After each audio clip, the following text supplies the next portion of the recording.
This is not a test. This is your emergency broadcast system announcing the commencement of Phatts TV, sanctioned by PA Phatts and the non-genetically proven Sun. Any and all words have been authorized during the show. There is nothing off limits.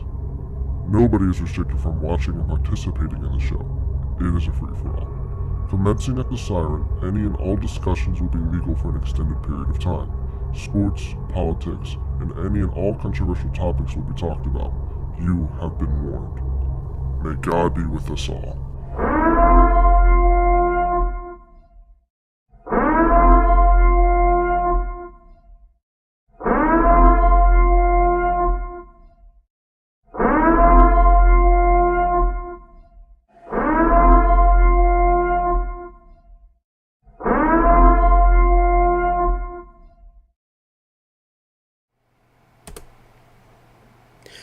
Good evening, ladies and gentlemen. Welcome to Phatts TV on this Thursday night, October the 29th, 5 days until the election.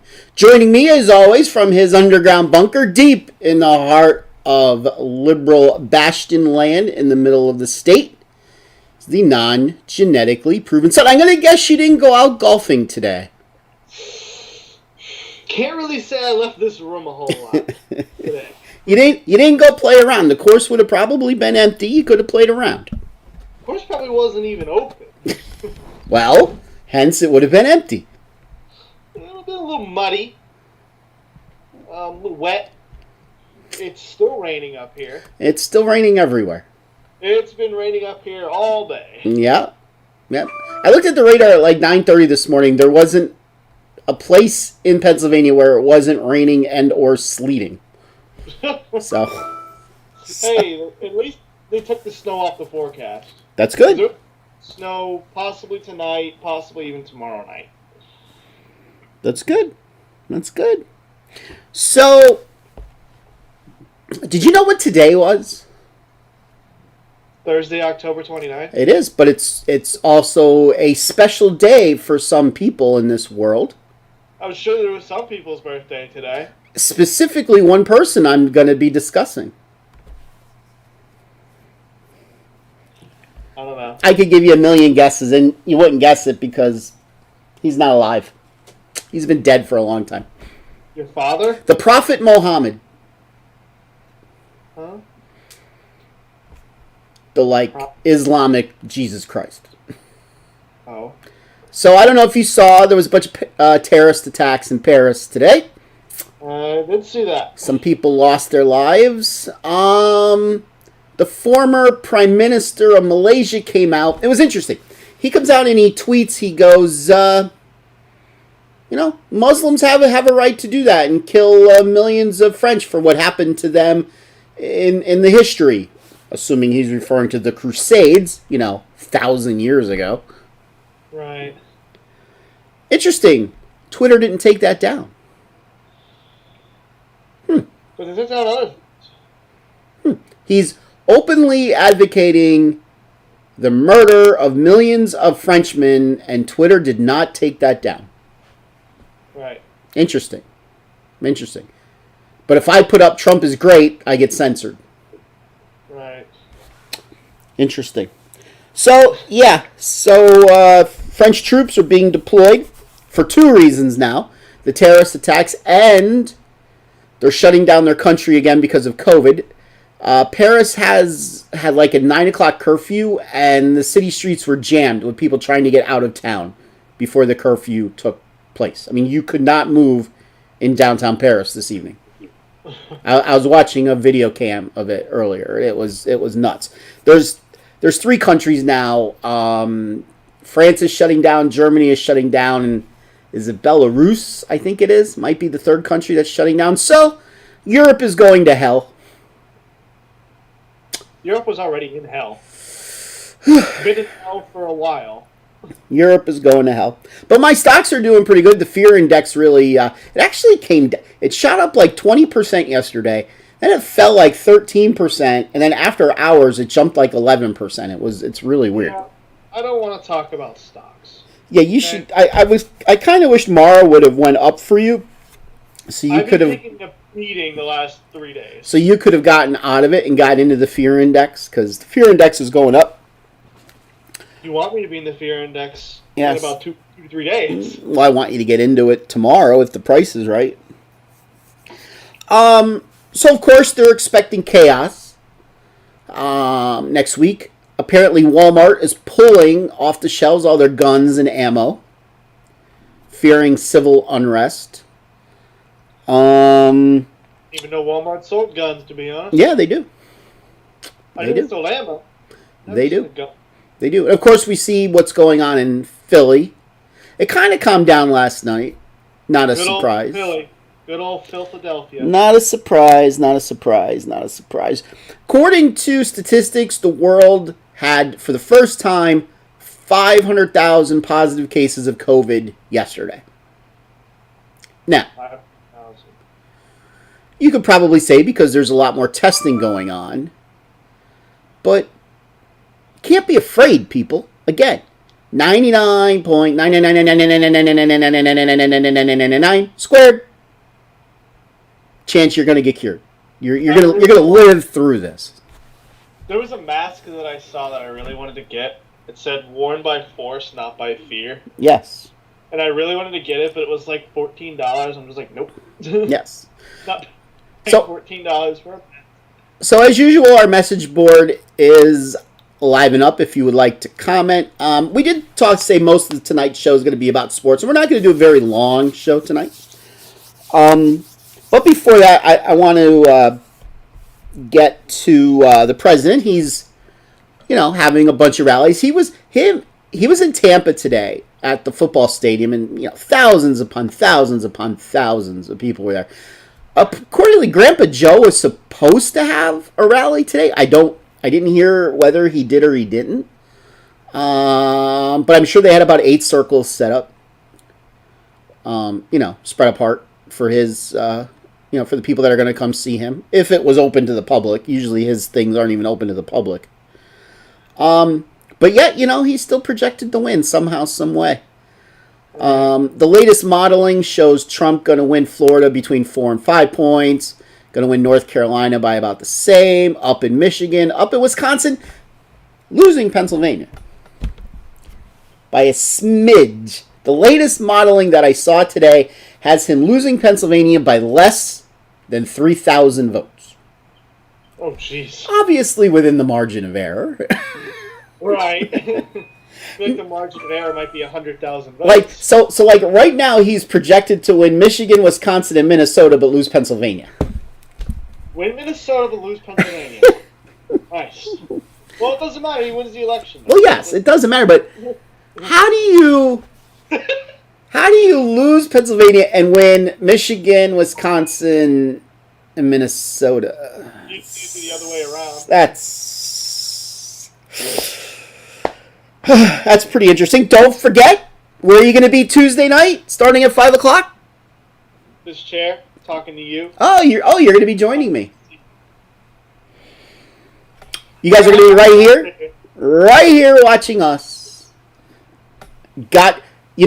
When you were back here over the weekend, I showed you what I was putting together, Right. the Excel sheet, and you were like flabbergasted. It was 4,000 lines. It was 4,000 lines.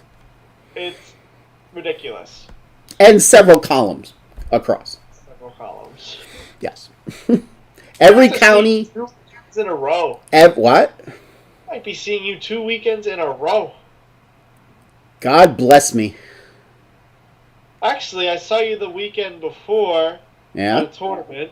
Yeah? This would be 3 weekends in a row. God bless me. That's assuming you come down here for the next thing we're going to be talking about, because our wonderful president is going to be coming to Pennsylvania again on Saturday for 3 rallies. He's going to start in Bucks County. I'm not quite sure if it's a rally because it's not really up on his website, but he's coming there, so I don't know what he's going to be doing there. But after that, because he read my email that I sent him, he is coming to the airport basically in my backyard. Please tell me you actually sent him an email. Of course, and he responded. We're on a first name basis. I call him the Don. He calls me PA. The Don. The Don. The Don. And he calls me PA. We're on a first name basis here. And then I kiss his ring, and he kisses my ring, and, you know. Okay. You know. What, does he give you, like, millions of dollars, too? Well, yeah, because I'm Tony DePope. That night. It's protection money. So, yes. Because of me, he's having a rally in my backyard. So, of course, Team Phatts is going to be well represented. If you would like to go, shoot me a message. I will tell you how you could go. You might even show up, I'm told, again. So, because... Again, might be the last time I get to see a president that I like. Yes, but that's not why you might be showing up. Because where you are right now might be basically like being in a prison this Saturday. Yeah, because we're playing Ohio State. And, you know, that usually brings a lot of people to town, a lot of hype around the game. We basically got told if you're near the stadium, you're going to get suspended, possibly expelled, fined, this, that, and that, sanctioned. Same with the apartment, same with everywhere downtown, same with the camping. So what did I tell you to do? Get a media pass. That's right, because we're media, aren't we? I guess so. We are media. We bring the news, we talk sports, we have guests, people comment. We are the media. What's the worst they could say? No. But then you show up anyway and you say, you know, I could send you an email, you know, we could pretend it's them. Say, look, I got this email. I say you do it. So, when he's done speaking in my backyard, then he's going out to Pittsburgh area, out in Butler. That is going to be, you know, the Elton John song that he plays at his rally Saturday nights, and All Right for Fighting. That's going to be, I'm telling you right now, a knockdown, energetic, drag-out brawl of a rally. You want to talk about a Saturday night rally. Why do you say that? Because there was a news story today that thousands of mail-in ballots from Butler County are missing. Let's take a look how Butler County did in 2016. So, let's find it since I don't have my other computer up. Where are you?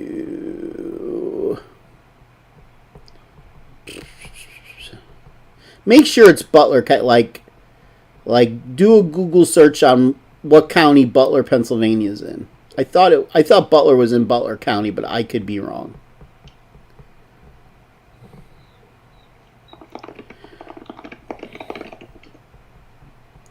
It's in Butler County. It is in Butler County. Oh, there it is. So Trump won Butler County by 36%. Okay. It's the county directly to the north of Pittsburgh. He got 64,000 votes. Hillary got 28,000 votes. And now ballots are missing in Butler County. So you know it's going to be one hell of a rally Saturday night in Butler.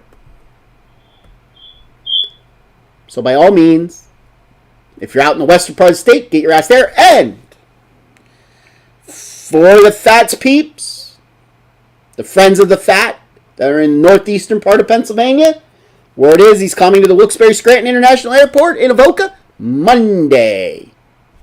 Get your ass there. If you've never...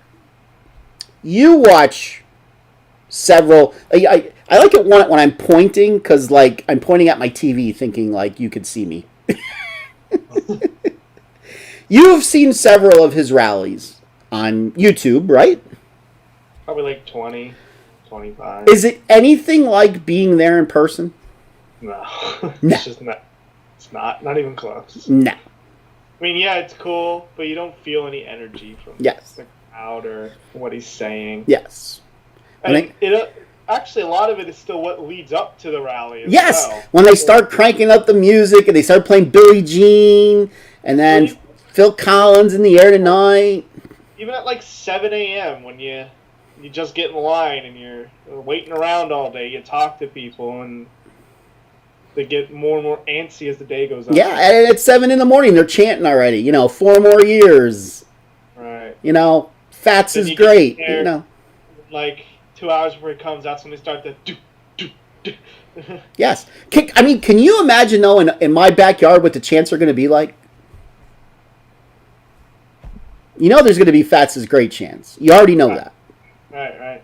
Why don't you try to start getting that, Phatts is great! Phatts is great! And see some people will start saying it. Just because they heard it, maybe they'll start chanting it. There are some people that watch this show that are going. You? Well, yeah. But I don't watch the show. I broadcast the show. So, anyway, we said we were going to talk mostly about sports tonight. So, we're going to, move on from that and Still talking about politics. let's start with something you don't want to talk about. By the way, congratulations to the Dodgers on winning the World Series. That's about all we're going to say about baseball. The news didn't really, want to say when the World Series came about, LA won a championship. Now they're in the World Series. Forgot about Tampa, I guess. It was interesting because the LA Lakers won basketball, the Tampa Bay Lightning won hockey, and they were facing each other in baseball. Right. So now the Chargers have to face the Bucks in football in the Super Bowl. One of those could be in the Super Bowl. One of them could be. Sorry, Bucks. So let's talk about the fiasco that was Penn State football last weekend. Let's not talk about Penn State football. That was a shit show, to say the least. All I know is our running back got hurt. He's out for the season. Now we have the one starting person screwed over the game because he forgot. Yeah. So for those of you who weren't watching the game, Penn State pretty much dominated the game. They had 40 minutes of possession. Yeah, they dominated the game in yards, in time of possession. Their kicker, who only missed like once or twice last season, missed a 24-yard field goal right at the end of the first half. Right. Quarterback threw 2 interceptions. He had a fumble as well. He had a fumble. Their field goal kicker missed a 40-some-yard field goal. Then with 8 seconds to go, we decided not to run another play. And we needed 1 more yard, and it goes. Yeah. Yeah, and then so we're up. We're down 20-14 late in the game. Right, and you said we are going to get the lead, and our defense is going to have to make a stop. I did say that. And for those of you that were watching our live stream during the show, you will have heard me say that. So if you want to go back and watch the live stream so you can hear it. I said we will get the lead. Penn State is going to have to do something on defense, and they are going to make a dumb, boneheaded play at some point on defense. What did they do? They almost made a dumb, boneheaded play. It should have been called, actually. So anyway, let's set the stage. So they were down 20-14 in a game they're absolutely dominating. And all of a sudden, they looked like they knew what they were doing in the passing game, completed a bomb, the guy ran in for a touchdown, they go up 21-20 late in the game. Right, then we go sack. Yes, Indiana starts their next possession, sack. They have the ball 3rd down and 20. Yeah, it was like 20. And I believe he threw an incomplete pass, or was it a short gain or something like that? It might have been like a 3 or 4 yard gain. So it's 4th down. Basically, Penn State just needs to hold them, and they, for all intents and purposes, win the game. Right. So the Indiana quarterback throws deep, and Penn State safety basically tries to decapitate their wide receiver. And it didn't get called. On a pass that was incomplete. And I said, there's your dumb, boneheaded play that you knew was going to happen. And to this point, their quarterback had like 92 yards of passing. Yeah, I believe it was 99, to be exact. Yeah, I believe it was. Surprisingly, there was no flag on the play. But then they checked it for targeting. Which it wasn't. Shockingly, they did not call targeting. Now, it wasn't targeting. Hit him in the shoulder. He did hit him in the shoulder with his shoulder as well. So Penn State takes over on roughly the 14-yard line it was. Right. And Indiana, they have one timeout. Which is big at this moment. They have one timeout. Yes. So if they have none, we could knee it out. There's like a minute 40 left. Minute 44 there was left. And all we need is first down, don't score. So what is Indiana going to do? Let us score. Yes. Now, during the week, James Franklin, who I'm a fan of, except when it comes to a big game in the fourth quarter with 3 minutes to go, he said during the week they talked about this exact situation and what to do. If you listen to his press conference after the game, that's what he said. We talked about this exact situation during the week and my players knew what to do. Okay, fine, super. Whether you actually talked about it or not, who knows what the truth is. But why don't you know what play you're going to call? You know you're going to either run with the quarterback or hand it off or take a knee with the quarterback. But if you take a knee, you can't run the clock out because Indiana still has that one timeout. Right. That one timeout. If they didn't have any, you kneel it 3 times, game's over. So they knew what the play was going to be. They were going to hand it off. You should have known Indiana was going to let you score a touchdown.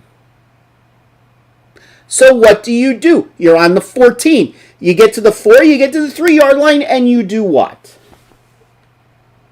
Fall. Right. You fall.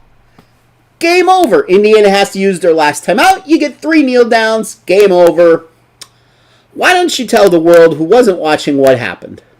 Well, based on that play, Indiana is hoping you're an idiot, basically. Pretty much. So Devin Ford gets the ball. He's looking left and right, not paying attention where he is. He gets on the goal line and then stops, as if he realized right as he scored that he needed a fall. Yes. So we're up by 8. Which, by the way, the exact same thing happened Sunday in the Atlanta-Detroit game. No. The exact same thing happened. Very ironic. So yes, we go up by 8, and I'm just sitting here in disbelief, and I keep mumbling, the game should be over, the game should be over, the game should be over, the game should be over. I'm just mumbling this. Right. As if I'm like, a zombie right now. And then all of a sudden, their quarterback became like the greatest quarterback that ever played the game. I mean, he literally was putting the ball. Penn State was playing decent defense, and he literally put the ball in this, like, if you had to hit this little circle, that's where the ball was going. When he wasn't accurate at all for the entire game. Oh, yeah, Indiana, if their quarterback was good, score 50. Yeah. I mean, he had wide open play after wide open play after wide open player downfield all game. Yeah. So, Indiana marches right down the field, scores a touchdown, so they have to go for 2 to tie up the game. They went for 2, players were covered, the quarterback scrambles, and he gets in the end zone to tie the game up. So now the game is tied. There's, like 20 seconds left to go, 14 seconds left to go, something like that. They try to hit a squib. Yeah. And the guy tops it, so we get the ball in the 48. Yes. He completely fucks up the kick. And we have 8 seconds to go. Well, We completed a pass. Okay. And got down to like the 30 or the 40-yard line, the 39-yard line. It was a 8-yarder. Yeah, it was a 57-yarder. So they got down to the 40. Okay. So they ran another play and threw an incompletion, but it was one of those quick, hey, if the guy's not open, you're going to throw it right out of bounds right over his head. Right. So there's 8 seconds left. They bring the field goal kicker out. And then, did Indiana save their timeout and call their timeout? Or did Penn State call their timeout then? Indiana called it. Okay, Indiana calls their timeout to freeze the kicker. So now it almost looks like Franklin was going to bring his players, his offensive players, back out on the field. Which he should have. Because you could, that's right. Indiana did call their timeout because Penn State had no timeouts left at that moment. Right. So you could have easily run another play and got out of bounds and got even 3 yards, 4 yards. They were going to give you up to 10. They were going to give you those yards. Yeah, well, at least 6, let's say. Yeah. But no, he decides to go for the field goal right then and there. Now, their kicker did hit a 57-yard field goal last season. Right. But he missed by less than a yard. Sure. By less than a yard. Right. It almost nicked Yes. the crossbar. Yes. So even if it's a yard further, it's in. So we go into overtime. Right. Penn State gets the ball first. Takes them a couple plays. They score. Looked very easy. Kick the extra point. Go up by 7. Indiana gets the ball. Takes them a couple plays. They score. Indiana decides to go for 2 to win the game.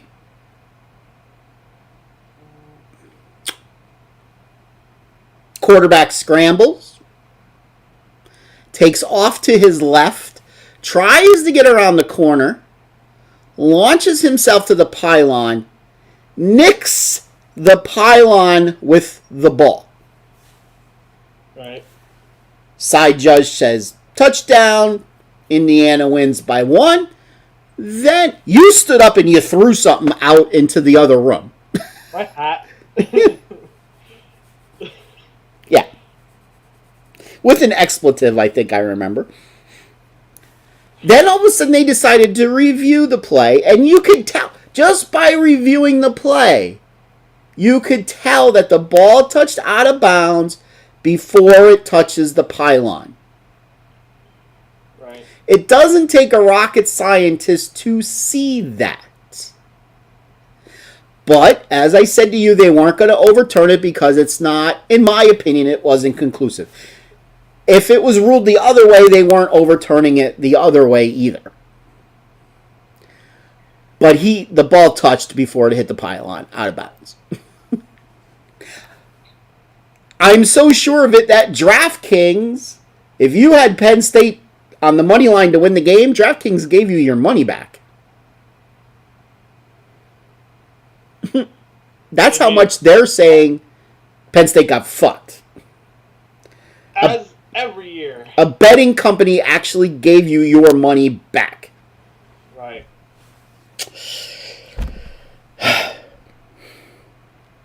So sad.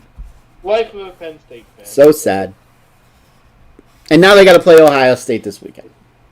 With no fans. With no fans. If there was fans, I bet you they win.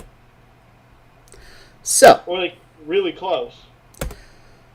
let's look at the Phatts Fantastic Five. This is the part of every Thursday show you guys wait for.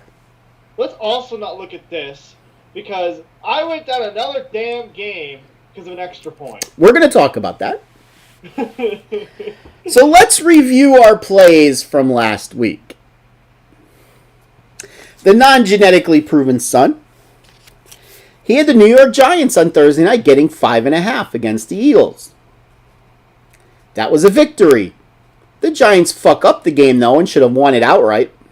They really they really wanted to lose that game. You had Penn State given 5.5. You could have potentially won that game. I could have won that game. They were up 8. Yes. You had Alabama minus 21 against Tennessee. They dominated. You had Cleveland giving 3.5 against the Cincinnati Bengals. Now, that game went back and forth. Cincinnati got up late. Cincinnati went up late by 3. Yeah. Cleveland scored a touchdown with under a minute to go, and he missed the extra point. Cleveland wins by 3. You had Cleveland minus 3.5. 3.5. Loser! I could make that extra point. I couldn't.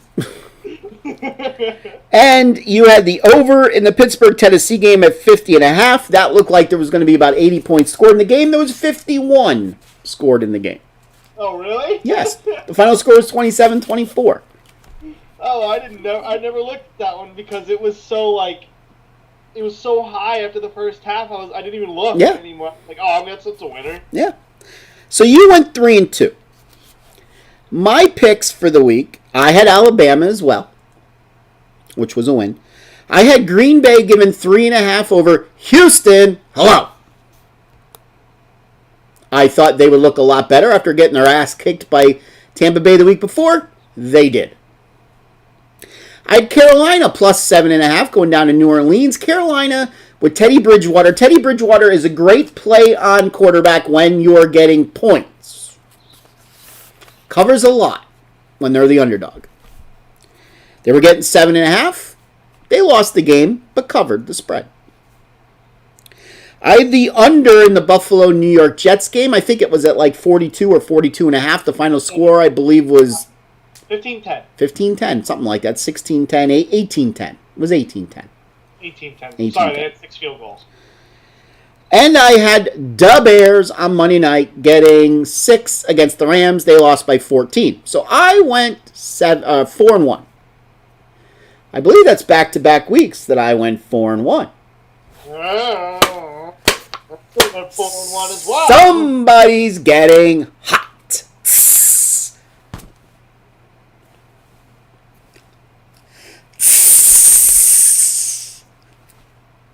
Let's do that again. Smoking. Okay. So, let's look at the non-genetically proven son's picks for the week. He's presently still 5 games above 500. He's 20-15. Doing good. Yeah, that's great. Here's his picks. He's got 2 college games this week. He's got Oklahoma State -3. They're playing Texas. At home. He's got Alabama. Again, he keeps riding that Alabama train. Given 30.5. That's a big line against a bad Mississippi State team. Let's say they can't score. Mississippi State, one of their games, he scored 2. Yeah. Their offense didn't score. Yes, they're averaging 10 points a game. Like, I'm thinking Alabama's putting up 50. Easy. Their defense isn't that bad. I think, well, we'll talk about it. Then you go... Tennessee's defense and how'd that look? Yeah, well, look at Georgia's defense when they played. Exactly. Then you took the over 46.5, which is a very high number for this series. Usually Pitt Baltimore, the over-under in this series is a little low. But you took the over 46.5. Interesting play. You took over 41 in the Patriots-Buffalo game. And to round it out, you went back to Seattle. Which is like your play every week. You keep riding that Seattle train. You're like Alabama on Saturday, Seattle on Sunday. Well, how often do they win? They're at home, coming off of a loss, and you didn't play them last week. Did not play them last Good week. job. Good job jumping off of them at the right time. They're at home against San Francisco. Interesting. San Francisco just shellacked New England last Sunday. So, given 3 at home. Not a bad pick. So, tell me why you took the picks that you picked. Well, Oklahoma State. So basically, the line is saying on a neutral field, Texas is just as good as them. That is what that's saying. And Oklahoma State's number 6 ranked team in the country. And Texas isn't ranked. So that line does seem a little low. Texas isn't all that good. It's suspiciously low. But let's say there's probably a reason that it's a little low. I know Texas's offense is good, but their defense is always Yeah. Usually when something doesn't make sense, it doesn't make sense for a reason. So Why do I feel you're going to tell me Oklahoma State's quarterback is out? I don't know. I do not know why this line is 3. Don't know. Because I originally looked at it, I'm like, oh, is it 3 because they're at Texas? No, they're at Oklahoma State. There's a reason why this line is low. Don't know what it could be because Oklahoma State's played against all cupcake teams so far. Don't know. Didn't really look at the game. And they didn't really impress last week. Right. Now, we know why you're taking Alabama. They score on every possession. Pretty much. Pretty much. We had the Penn State game on the big screen. We had Alabama on a side screen last week at the same time. And yeah, we just kept saying Alabama scores on every possession. Every possession. They score. Over Pittsburgh-Baltimore 46.5. Why did you take that? I took it because both offenses are putting up points. They are. I figured each team could score 3 touchdowns. Okay. Basically, and then, whatever, one more in there. Okay. New England Buffalo. Why'd you take the over 41? That's a very low total. That's why I took it, because I feel like that's really low. Okay. And I figured for an NFL game, again, I think each team could score, I only need 5 touchdowns, really. And then, a couple field goals, and we're good. The one thing I think you may have going for you in this game, or it may play against you in this game, is the one thing that New England does well, Washington has problems stopping, and that's the run. In Buffalo? Yes, Buffalo. Buffalo has problems stopping the run. New England can run the ball well. So, is New England going to run a lot and keep that clock going tick, tick, tick, tick, tick, tick, tick, tick, tick, tick, tick? Or are they going to run a lot and score quickly? Don't know. Personally, I think this line is a little on the low side, myself. And Seattle, given 3 at home against San Francisco. I think San Francisco's game last week was a little one thing that's not going to happen again. Okay. All right, so there's your pick. So, are any of these your play of the year? Because I did put, when talking about the write-up of this game on our Facebook site, I did put one of us has their game of the year. Are one of these your game of the year? Okay. You're right. The game of the year. My game of the year goes this week. Now, before we get to my picks, you have not seen my picks. No. You asked me earlier, are we going against each other in any of these games? And I said, well, you're just going to have to wait to find out. Now, one of my picks, you're going to say, huh? Huh? I'm sure. So now, I'm going to give you 3 choices. And I want you to pick which one I played to make you go, huh? So either I did play against you and I took Mississippi State getting 30.5. I took Boston College getting 30.5 against Clemson. Or, let me see, what was another? I took Penn State getting 12. Which one do you think I actually took? You took Penn State getting 12. Really? What makes you think I would take Penn State getting 12? Well, you're not going to take Mississippi State because you know how Alabama scores. Unless Alabama's quarterback or something has COVID and he's not playing or some other random-ass reason. But I think you could play quarterback for Alabama and they would score. because their wide receivers are really good. Just have to hand it off to the black guy. For that. I mean, Clemson, you could have took Boston College because Clemson didn't play good last week.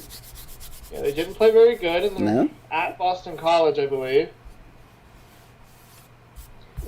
And Boston College hasn't been playing too bad. Yeah. But I think you took Penn State. You think I took it now? Before the show, didn't you? When we were talking, you said you took Ohio State, didn't you? Oh, we did. I thought you did. I took Ohio State. So, really, you don't think I played against Alabama? Now, since I'm sitting here saying you're going to see my pick and go, huh? Wouldn't it make sense that I played Mississippi State? No, because I feel like you just unless their quarterback is out or one of their best players is out for some reason, there is no way you play Mississippi State because their offense sucks. Okay. So let's flip to my picks, and I've gotten a lot better. I'm only one game under 500 so far. 17-18. I battled back going 8-2 the last 2 weeks. So here are my picks. Wow, look who was right on that. I took Penn State. Now, I will say that was the last game that I picked. And I had like 3 different games as my last game. I had that, I had the Rams, and I had Buffalo. And I couldn't decide what I wanted to take. And the reason why I took Penn State is because, as you know, I said they were going to play very vanilla last week. And they did. On offense. They played very vanilla. And let's face it. They usually play Ohio State kind of close. Yeah. It's not often that they lose by more than 12, especially at home. Now, granted, when they're at home against Ohio State, it's usually a whiteout game, and there's 100,000 screaming, nutty, drunk fans in attendance, which you would have actually come out of your underground bunker and have been there. Yeah, I had my white jersey. It's hanging up in there. I had that already. I have the white hat. I was actually, if it was not 20 degrees, I would have probably thought about painting myself white. You are white. No, white. Not pearl white. You are white. Thanks. Thanks. You didn't. If you're not white, then I'm definitely not your father. We don't have to get a genetic test.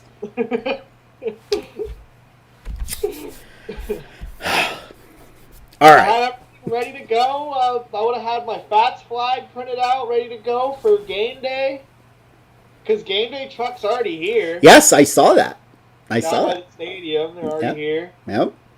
Not that it matters. Nope. Not Not gonna that it see matters. Nope. Gonna look at a big empty stadium. You could probably walk by the stadium tomorrow and see the truck. I can walk by the stadium tomorrow. Woo! The stadium tomorrow because I gotta go to my car. Woo! Right. So I'll see the truck. So, I still think Ohio State wins the game. There's a chance Penn State wins, but I think they're going to keep it under 10. Okay. Let's hope. I see like a 27-20, 28-20 Ohio State victory, which means I would also like the under 64. Right. That was actually my first pick that I made when I was looking at the lines. 64. So, my other college play, I have the over in the Memphis-Cincinnati game at 55.5.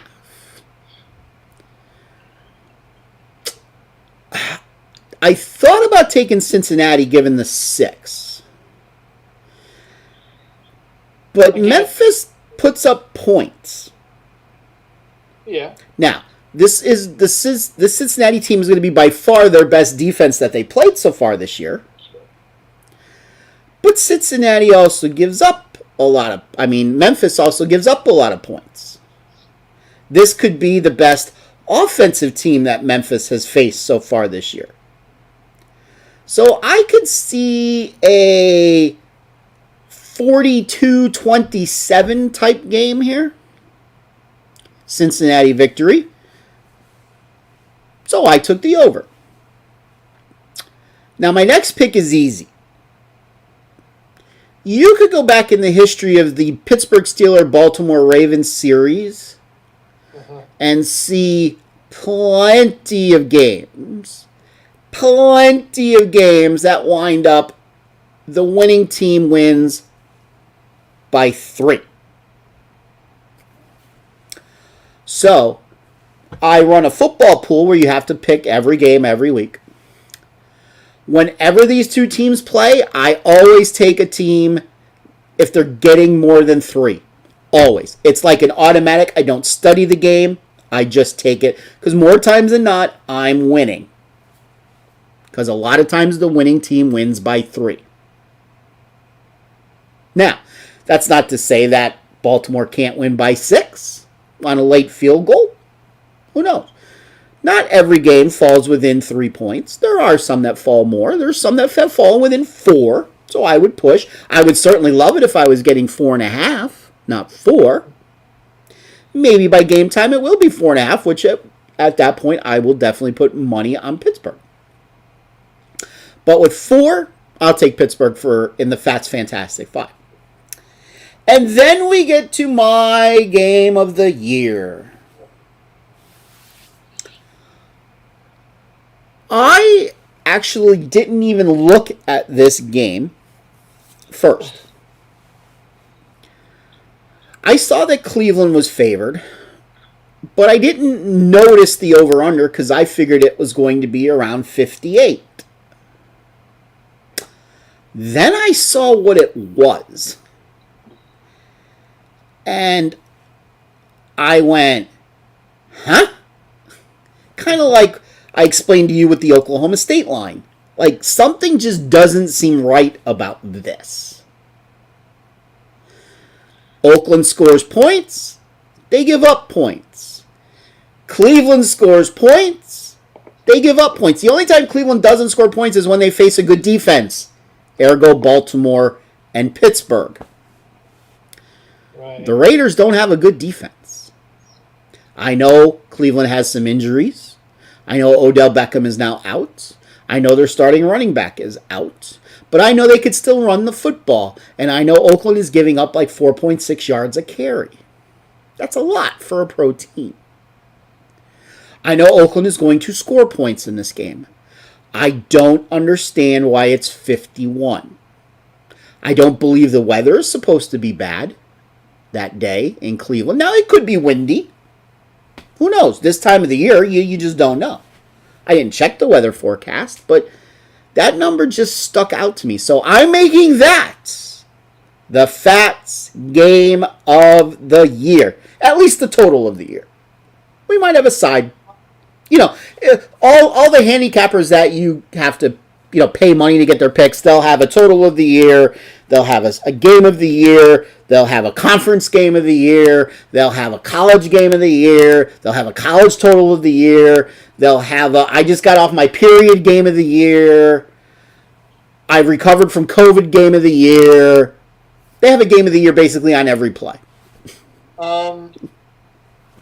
Basically, the only thing that they're saying about the Oklahoma State-Texas game is that Texas's quarterback has thrown for 17 touchdowns this season. Big whoop-de-doo. Other than that, Oklahoma State has the best defense in the Big 12. The passing game's meh, but the running game's really good. They just got their starting quarterback back. I still don't know why it's 3. Okay. It's just 3. For some reason, they think Texas is, on a neutral field, Texas might win. Okay. Well, be that as it may. So those are our Phatts Fantastic 5 picks of the week. Once again, the non-genetically proven son is Oklahoma State -3, Alabama -30.5, over 46.5 Pitt Baltimore, over 41 New England Buffalo, and Seattle -3. I have the homer pick, Penn State +12. I have the under in the Penn State-Ohio State game at 64. I have the over Memphis-Cincinnati 55.5. I have the Steelers getting 4 and the over in the Raiders-Cleveland game at 51. So do we have to make it So one of us has the homer pick every week? No, just when one of us takes Penn State. Loses badly this week, you bet your ass they're going to be in my Fats Fantastic Five next week. Wait, say it again. If they lose bad, like if they lose by 25. Who are we talking about? Penn State. Okay. You bet your ass they're going to be in my Fats Fantastic Five next week. Okay. And they play Maryland and they're only a favorite by 4. That was the other thing that I wanted to say about that game, so thank you for reminding me.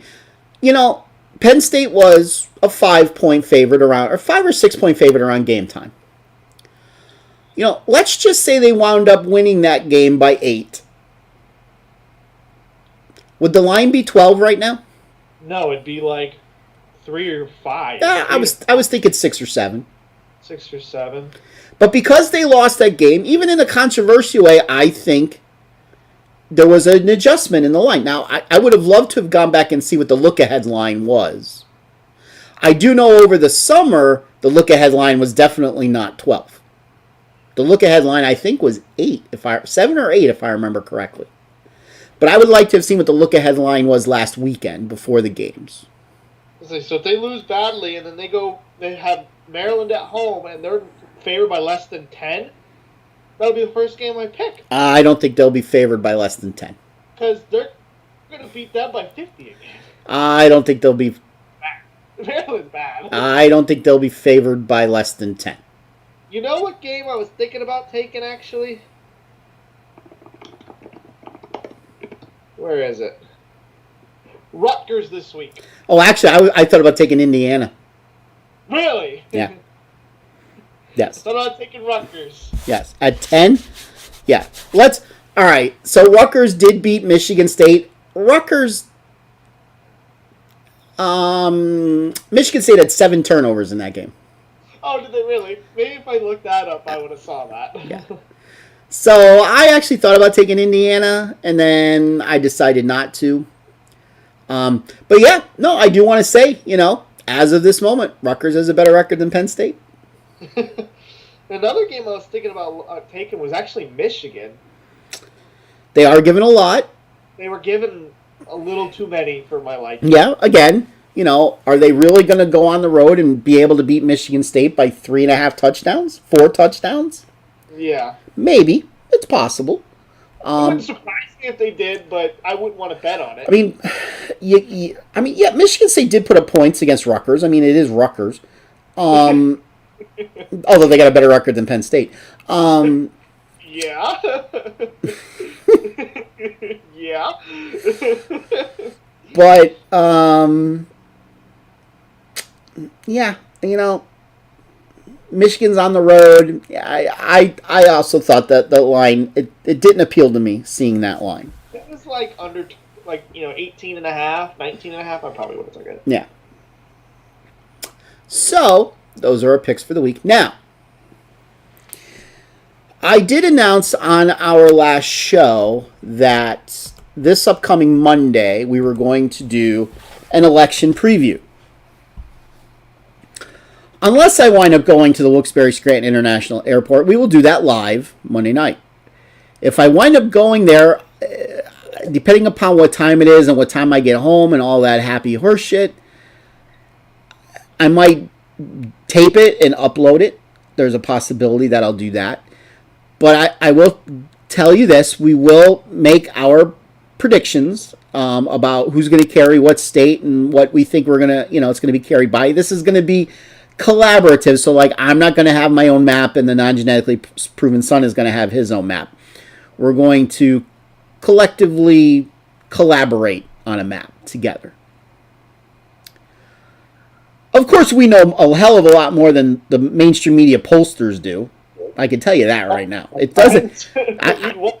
My great grandmother who's been dead 90 years would know better than the pollsters would right now. She probably still votes every now and then. And probably, I'm glad you brought that up. I gotta write myself better notes. If something happens to me, ladies and gentlemen, that I do die before Tuesday, just make sure I don't vote for Biden. Oh, you'll be voting for Biden. Don't worry.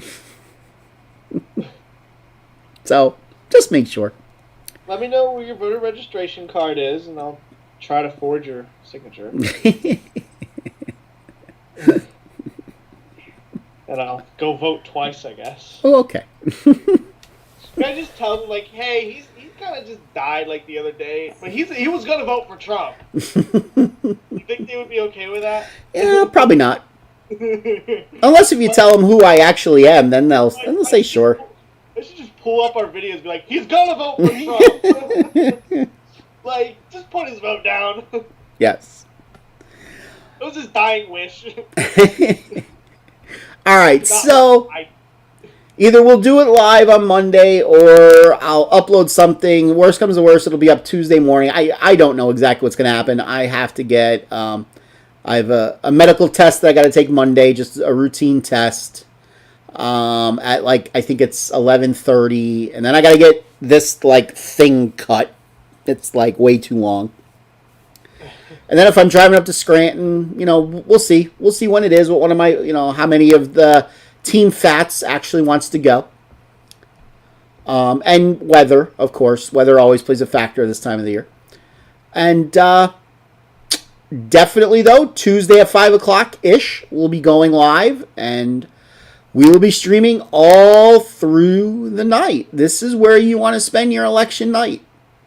I know what counties to look at. I got, 11, 12, 13 states specifically that I'm looking at. Obviously, Pennsylvania is one, Ohio, North Carolina, Florida, Georgia, Wisconsin, Iowa, Michigan, Minnesota, Arizona, close states like that. Hawaii, District of Columbia, Oh, my God. Now that you mentioned that, the other day, one of my friends told me, he goes, because we were talking something about the election. I was like, somehow California came up. He goes, California's going to go red here in a few years. And I just laughed. I just straight laughed. It's like, dude, you realize California went like 70-30 in Hillary's way, right? It'll go red in a few years if you, like, tear off the coast and give it to China. Let's say if you get rid of L.A. and San Francisco and Oakland, maybe. Maybe. It could go red. Maybe. Well, the whole the eastern part of the state is pretty red. But if I ever lived in California, I'd be living pretty close to Nevada. Yeah, don't ever live in California. Taxes are way too high. Way too high. Yeah.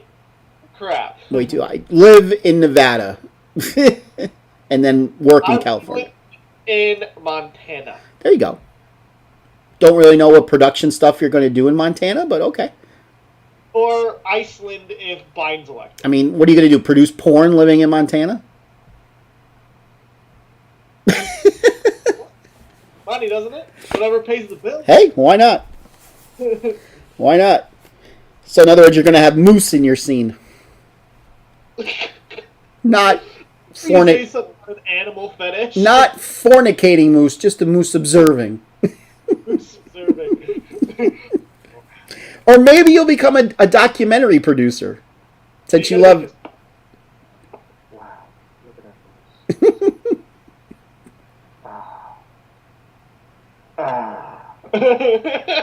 Is that how I gotta do it? That was a little too realistic. Is there any moose that come around State College? There was a bear once. It seems like you've had practice doing that. All right, ladies and gentlemen, thank you for spending an hour with us. I can't believe we wasted an hour. So have a great weekend. If you live around me, hopefully I will see you Saturday at the rally. I will be getting there bright and early to make sure we get a good seat. The sooner you arrive, the better seat you get. It's that simple. It means if I got to be there at 6:30 in the morning, I'll be there at 6:30 in the morning. I'll be cold, but, it's the way it is. I'll see Orange Man.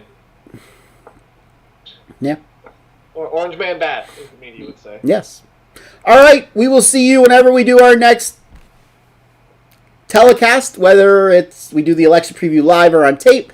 Definitely will be live Tuesday at 5 o'clock. So, for all of us here at Phatts TV, the big crew that we have, You know, I always got to buy them donuts for each show. They demand donuts. Why don't you get us something healthier? Why don't you get some apples or something? Donuts are healthy. In what world? The third world. All right, ladies and gentlemen, remember, as always, where we go on, we go all. see ya.